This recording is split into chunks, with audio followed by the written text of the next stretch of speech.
Bakunzi ba Vox TV ndabaramukije iyo muva mukagera nanje ndi wa muhungu wanyu Cedric sanzwe nkorera ikinyamakuru Vox TV gisanzwe gikorera ku mbuga zigiye zitandukanye. Reka mfata kanya ndagushimire wewe umaze kugira subscribe hamwe na share hano kuri Vox TV. Uno musi tugiye kuyaga ku makuru ariko aravugwa kw'isi yose, aho tugiye kurabira hamwe ivyaraye biranze amasezerano ya Amerika hamwe na Iran. Ayo masezerano yamaze ikiringo c'amasaha 28, ndetse twongeye turabe ivyo President Donald Trump yashoboye gushikiriza ku muryango wa Hormuz usanzwe ucamo igitoro, ndetse ari nawo unaraje ishinge isi yose. Ayo masezerano ya Iran hamwe na Amerika yari yitabiriye intumwa zigiye zitandukanye, harimo icegera ca President wa Amerika ari nawo yarasanzwe ahagarariye uruhande rwa Amerika. Ayo masezerano byari bitegekanijwe kabera mu gihugu ca Pakistan. Indongozi zo mu gihugu ca Pakistan nizo zari zisanzwe zihagarariye ayo masezerano yariko abera muri ico gihugu kugira ngo hasinywe amasezerano yo kugarukana amahoro hagati ya Amerika hamwe na Israel na Iran.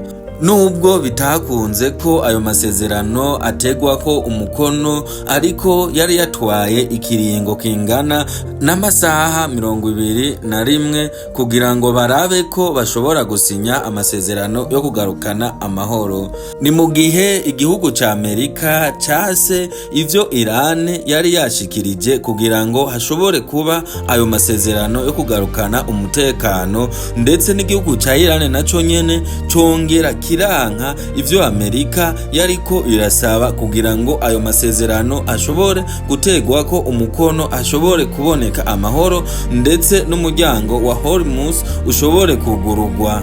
Aho ni mu gihe uno muryango wa Hormuz ariwo uraje ishinge isi yose. Ndakwibutsa ko uno mwanya mu bihugu bigiye bitandukanye ku isi ko ibitoro byashoboye kuduzwa ibeyi, ndetse abantu biyunguruza bigoranye. Rero uno muryango wa Hormuz niwo usanzwe ucamo ibitoro bija ku isi yose. Uno muryango wa Hormuz usanzwe ugenzurwa n'igihugu ca Iran.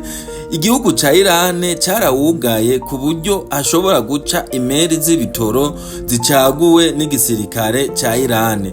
Ni nayo mpamvu isi yose yashoboye kugira ubwoba, harimo na Amerika. Amerika irasaba ko haba amasezerano yo kugarukana amahoro, nubwo bitakunze. Inyuma yo kuba ivyo biganiro byamaze amasaha 21, icegera ca President Donald Trump nico cari gihagarikiye ku ruhande rwa Amerika muri ayo masezerano.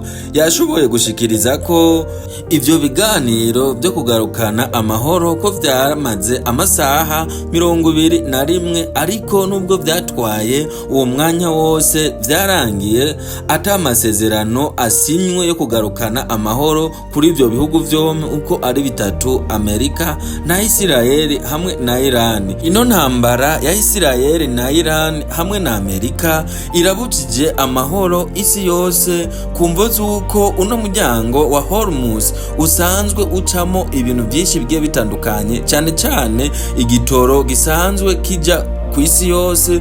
Ndetse uno mwanya ibihugu byinshi cyane mu karere, cyane cyane ibihugu vya Afrika, nibyo byashoboye guhura n'ingaruka zikomeye. Abantu benshi mu bihugu vya Afrika bariko barabura uko biyunguruza. Uno musi President Donald Trump nawe yagize ica ashikirije ku bijanye n'umuryango wa Hormuz, aho President Donald Trump yavuze ko mu gihe Iran yarayase kumvira ivyo Amerika isaba muri ayo masezerano, ko igisirikare ca Amerika kigiye kuzingira umuryango wa Hormuz kugira ngo imeri z'ibitoro zishobore kurengana mu mahoro no mu mutekano ntangere. Ariko igihugu naco ca Iran naco kibandanya kivuga ati ntigishobora kwemera ko uno muryango wa Hormuz ushobora kuja mu maboko y'igisirikare ca Amerika kuko kuva na kera na rindi wamye ukontorogwa n'igisirikare ca Iran.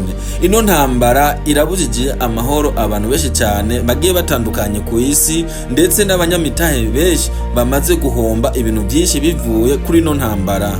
Ndakwibutsa ko ino ntambara itangura, Perezida Donald Trump wewe yivugira ko ino ntambara kizomara iminsi 2-3, ariko inyuma y'imisi ngahe intambara imaze gutangura yarasohoye itangazo aravuga ko ino ntambara izoshobora kumara 3 4 zinarenga, kumvo z'uko igihugu ca Iran cyamaze kuyubaka bikomeye mu bijanye na gisirikare ndetse n'ibiturika, harimo ibisasu n'amamesire agenda ingendo ndende. N'ubu Perezida wa Amerika abandanya atangaza ko igihugu ca Iran atari igihugu cyo gufa kuyubirako. Reka nongere mfate akayanda gushimire wewe ubandanya kudutega amatwi hano kuri Lilivox TV, ndetse na wewe umaze kugira subscribe hamwe na share. Imana ikomezagirire.